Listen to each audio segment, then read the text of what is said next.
अखिलेश यादव के बारे में बात करते हैं। वो लगातार एक्टिव हैं। बताया जा रहा है कि तमाम जिलों के कार्यकर्ताओं को बुला रहे हैं, उनसे बातचीत कर रहे हैं, उनका फीडबैक ले रहे हैं सीटों को लेकर। तो जौनपुर के कार्यकर्ता आए थे बताया गया, और उन्होंने डिमांड कर डाली कि धर्मेंद्र यादव को चुनाव लड़वा दीजिए, हम जितवा लेंगे। क्या है मामला पूरा? देखिए, उस बात बताऊं, उससे पहले ना जब डिजिटल कॉपी लिखते तो तुरंत नहीं बताते, थोड़ा सा ना तवा गरम किया जाए। हाँ तो जो जी। हम लोग चर्चा करे थे ना कि अपने चचा शिवपाल यादव मुंह फुलाए हुए हैं, नाराज हैं और बाहर नहीं निकल रहे हैं, तो चचा शिवपाल यादव आज सदल बल पहुंच गए हैं पूरे अपने लाव लश्कर के साथ, बदायूं, जहां से उन्हें टिकट मिला पहुंच समाजवादी गए पार्टी का। आखिरकार। पहुंच गए हैं वो आखिरकार। ये बात छिपाई नहीं गई है उनकी तरफ से कि उनकी चुनाव लड़ने की इच्छा नहीं थी। परिवार जी के साथ बैठक हुई हो, समाजवादी पार्टी की कोर टीम के साथ बैठक हुई, हर जगह उन्होंने ये बात कही कि उनकी चुनाव लड़ने की, लोकसभा चुनाव लड़ने की इच्छा नहीं है। उनके लिए लखनऊ की राजनीति अच्छी है, दिल्ली उन्हें दूर की कौड़ी लगती है। लेकिन चचा आज उधर पहुंच गए, और जब चचा उधर पहुंचे हैं तो जो उनसे पहले बदायूं से समाजवादी पार्टी के उम्मीदवार थे और जो वहां से 2 बार लोकसभा के सांसद रहे भी, धर्मेंद्र यादव, उनकी जो लॉटरी है वो दूसरी तरफ घूम गई है, और उस जगह का नाम है जौनपुर लोकसभा क्षेत्र। जो जौनपुर जी। इन दिनों खबरों में है, धनंजय सिंह को लेकर किस तरीके से 7 साल की सजा हो गई, जेल में है, उनके सारे अरमानों पे पानी फिर गया है, पता नहीं क्या होगा। हालांकि इलाहाबाद हाईकोर्ट में अर्जी लगा रखी है सजा पर रोक लगाने की, खैर बात वो अलग। जी जैसा हम और आप कह रहे थे कि 15 तारीख तक का कार्यक्रम है अखिलेश यादव का, कि रोज यूपी के कम से कम 8-10 जिलों से समाजवादी पार्टी के जो पदाधिकारी उनको बुलाते हैं, उनसे बात करते हैं, बूथ प्रबंधन से लेकर तमाम चीजें। कांग्रेस के साथ मिलकर चुनाव लड़ना है और आप सबको मिलकर लड़ना है, उम्मीदवार कांग्रेस का हो या समाजवादी पार्टी को, आपको जिताना है। जब जी। जौनपुर जिले की टीम पहुंची वहां समाजवादी पार्टी की, तो वहां ये डिमांड हो गई कि भैया ऐसा है कि कोई एक बड़ा भारी भरकम चाहिए उम्मीदवार। अब भारी भरकम में खाली भी तो हो, तो धर्मेंद्र यादव तो भी प्रभारी हैं, आजमगढ़ जी। के भी और कन्नौज के भी। दो तो वह लोकसभा कि के। जी धर्मेंद्र यादव, हाँ, 2 लोकसभा के हैं, तो वह कि धर्मेंद्र यादव जी को जौनपुर भेज दिया जाए।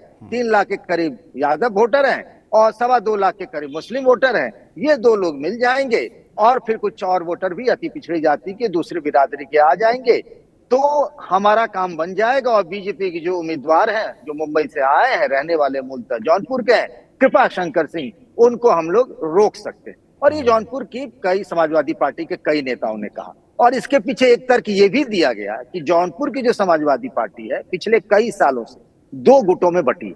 अच्छा। पारसनाथ यादव जो सांसद थे वो तो नहीं रहे, उनके बेटे लकी यादव विधायक थे और दूसरे हैं ललई यादव। ये दोनों विधायक हैं और इन दोनों के संबंध ऐसे ही हैं जैसे सब जानते हैं, एक तरफ भारत, एक तरफ पाकिस्तान। तो अच्छा। ये हुआ कि इन दोनों में से तो किसी को चुनाव लड़ाना आज की तारीख में मुनासिब नहीं होगा। समाजवादी पार्टी भी ये जानती है। जी एक दौर था जब समाजवादी पार्टी यहां से ब्राह्मण उम्मीदवार की तलाश में थी। कुछ दिन पहले तक मेरे पास ये जानकारी आई थी, लेकिन कोई ढंग का ब्राह्मण नेता भी तो मिले जो वहां जी। से लड़े। तो ऐसे कोई चेहरा नहीं मिला, तो चर्चा हुई कि भाई धर्मेंद्र यादव को दे दीजिए, वो बड़े नेता है, उनके नाम पर हमारे सब लोगों में, पार्टी के कार्यकर्ताओं नेताओं में एकता रहेगी, हम सब मिलकर चुनाव लड़ेंगे। और ये सीट जो है जौनपुर वैसे भी बीजेपी के लिए डिफिकल्ट रही है। जी। 2019 में भी देखिए कि वहां बीजेपी हार गई थी, बहुत ज्यादा वोटों के फर्क से नहीं हारी थी। 2014 में भी जब बीजेपी के उम्मीदवार वहां से केपी सिंह जीते थे, तो भी वहां बहुत अधिक वोटों के अंतर से नहीं जीते थे। जी तो जौनपुर हमें बीजेपी भी मानती है कि वो टफ सीट है। अगर वो ऐसा नहीं मानती तो फिर बाहर से, मुंबई से कृपा शंकर सिंह को क्यों उम्मीदवार बनाया जाता? बीजेपी भी मानती है। तो समाजवादी पार्टी के जो लोग अखिलेश यादव के सामने बैठे थे, उन लोगों ने अखिलेश यादव से बार बार ये कहा कि धर्मेंद्र यादव को भेज दीजिए, चचा उधर बदायूं में लग जाएंगे, वो वहां अच्छा करेंगे, और धर्मेंद्र भाई भी आ जाएंगे तो वो भी अच्छा करेंगे। फैसला किसको करना है? फैसला अखिलेश यादव को अखिलेश है। यादव। लेकिन उन्होंने सभी नेताओं के सामने कुछ नहीं कहा, मुस्कुराते रहे, सबकी बातें सुन ली। करीब ये 20 से 25 मिनट तक चला, सब अपना अपना तर्क देते रहे। अब इसमें कई नेता एक दूसरे को सेट भी करना चाहते हैं। मान लीजिए कि उसको टिकट मिल जाती, चलो धर्मेंद्र जी का नाम ले लेते हैं, इनका तो ना बनेगा बात। तो ये भी कुछ चीजें होती, मतलब राजनीति में तो एक तीर से 2 निशाने नहीं, एक साथ 8-10 निशाने साथ लिए जाते हैं। जी तो ऐसा भी रहा था मामला। अखिलेश यादव मुस्कुराते रहे, उन्होंने कहा चलो आप लोग चलो, हम फैसला ले लेंगे और इस फैसले से आप सबको अवगत करा दिया जाएगा। बहरहाल आखिरी फैसला नहीं हुआ है कि धर्मेंद्र यादव लड़ेंगे या कोई और यादव लड़ेंगे या कोई ब्राह्मण चेहरा लड़ेगा। अभी भी जौनपुर को लेकर समाजवादी पार्टी कैंप में सस्पेंस बना हुआ है। बिल्कुल। अखिलेश यादव आप कह रहे हैं मुस्कुराते रहे पूरी मीटिंग भर, और अखिलेश यादव की ऐसी ही तस्वीरें धनंजय सिंह पर फैसला आने के पहले हमने देखी थी, जिसमें धनंजय सिंह और अखिलेश यादव मिले थे, हाथ मिला रहे थे, एक शादी, ये खबर आपने ब्रेक की थी इस शो में। ये आपने बताया था कि दोनों लोग मिले सजा के पहले और संभावना आपने जताई थी कि कहीं ना कहीं कन्विंस कर रहे थे धनंजय अखिलेश को कि हमको टिकट दे दीजिए तो हम आपके लिए मुफीद रहेंगे, हम सीट जीत सकते हैं। मगर उनको हो गई सजा। उसके बाद एक संभावना जताई गई कि उनकी पत्नी चुनाव लड़ सकती हैं। तो क्या वो संभावना अभी बची हुई है कि समाजवादी पार्टी उनकी पत्नी को टिकट दे दें, श्रीकला को?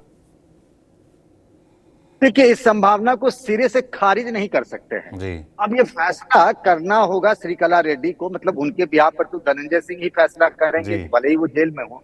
इसको, इस संभावना को खारिज नहीं कर सकते हैं। लेकिन दिक्कत ये है कि मुझे जो जानकारी मिली है समाजवादी पार्टी के तरफ से, उसमें वो ये चाहते हैं कि ये जो श्रीकला रेड्डी हैं और धनंजय सिंह के नाम पर चुनाव लड़े, तो समाजवादी पार्टी उनके बदले में किसी और को प्राथमिकता देगी। जैसे अभी आप देखें ना हरियाणा में कि जेजेपी से अलग हो गई, कि सामने के वोटों का बंटवारा हो जाएगा ना जाटों का, तो फायदा बीजेपी का होगा। तो वो चाहते हैं वोटों का बंटवारा हो, सपा का जितना वोट है उसको कंसोलिडेट करें। तो श्रीकला लड़ेंगी, तो श्रीकला लड़ेंगी किस, तो नाम किसका होगा? चेहरा तो होगा धनंजय सिंह का। तो धनंजय सिंह किसका वोट खींचेंगे? वो कृपा शंकर सिंह के वोट में सेंध लगाएंगे। तो समाजवादी पार्टी की रणनीति अभी तक कुल मिला के यही है कि अगर कोई दूसरा मजबूत मिलता तो उस पर दांव लगाए, श्रीकला रेड्डी और धनंजय सिंह अलग से लड़े, फायदा हो जाएगा हमें, तो बहुत अच्छी बात है।